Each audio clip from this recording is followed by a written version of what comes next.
வணக்கம். சற்று முன் கிடைக்கப்பெற்ற மிக மிக முக்கியமான செய்தி ஒன்று வெளியாகி உள்ளது. பன்னீர்செல்வத்தின் ஆதரவாளராக இருந்த புகழேந்தி அவர்கள் தற்பொழுது புதிய கட்சியை தொடங்கியுள்ளார். அதிர்ச்சி அளிக்கக்கூடிய வகையில் அமைந்துள்ளது.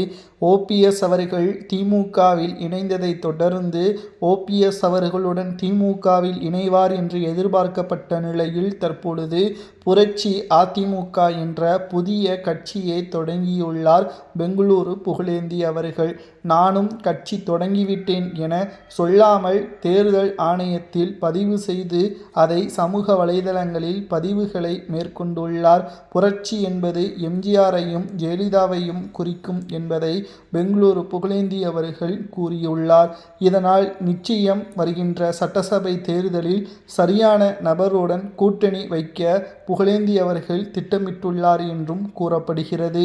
மேலும் தென் மாவட்டங்களை குறிவைக்கிறாரா அல்லது வட மாவட்டங்களை குறிவைத்து களத்தில் இறங்கிறாரா என்பதை பொறுத்திருந்து நாம் பார்க்க போகிறோம். ஏற்கனவே எடப்பாடியால் தான் பல்வேறு பிரச்சனைகள் அதிமுகவில் நடந்தது என்பதை புகழேந்தி அவர்கள் பல பேட்டிகளில் தெரிவித்திருந்தார். தற்பொழுது புதிய கட்சியை தொடங்கிய நிலையில் எடப்பாடியை பகைத்து மீண்டும் அவருடன் கூட்டணி வைப்பது சாத்தியம் இல்லாத ஒன்று. புதிய கட்சியை புகழேந்தி அவர்கள் தொடங்கியுள்ளார். அதே சமயம் பண்ருட்டி ராமச்சந்திரன் அவர்களும் புதிய கட்சியை தொடங்கியுள்ளார் என்பதும் குறிப்பிடத்தக்கது.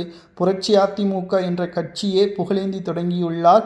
எம்ஜிஆர் அதிமுக என்ற கட்சியை பண்ருட்டி ராமச்சந்திரன் அவர்கள் தொடங்கியுள்ளார் என்ற தகவலும் தற்பொழுது கிடைக்கப்பெற்றுள்ளது. ஓபிஎஸ்ஸின் மிகப்பெரிய விசுவாசியாக இருந்த பண்ருட்டி ராமச்சந்திரன் புகழேந்தி இவர்களது எதிர்பாராத திருப்பங்கள் அரசியல் வட்டாரத்தில் பல தாக்கத்தை ஏற்படுத்தாது என்று எடப்பாடி கூறினாலும் வாக்கு வங்கியை நிச்சயமாக பாதிக்கும். மேலும் புகழேந்தி அவர்களும் பண்ருட்டி ராமச்சந்திரன் அவர்களும் யாருடன் கூட்டணி வைக்கப் போகிறார்கள் என்ற எதிர்பார்ப்பும் சமூக வலைதளங்களில் வைரலாகவே பரவி வருகிறது.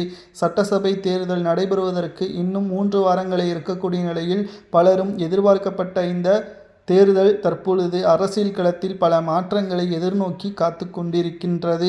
அனைத்து இந்திய அண்ணா திராவிட முன்னேற்ற கழகத்தில் நிச்சயம் இது பல ஏமாற்றங்களை தொகுதிகளில் வாக்கு வங்கிகள் குறைவதால் தோல்வியை ஏற்படுத்தும். எடப்பாடிதான் இதற்கு காரணம் என்றும் அதிமுகவின் உட்கட்சி நிர்வாகிகளை மோதலில் ஈடுபட்டது அதிர்ச்சியை அளிக்கக்கூடிய வகையில் அமைந்துள்ளது. அதிமுகவில் நீக்கப்பட்ட புகழேந்தி அவர்கள் புதிய கட்சியை தொடங்கியுள்ள நிலையில் அந்த கட்சி வெற்றியை நோக்கி செல்லுமா அல்லது கூட்டத்தில் ஒரு கட்சியாக மாறுமா என்பதை உண்மையான அதிமுகவின் தொண்டர்கள் கமெண்டில் கூறுங்கள்.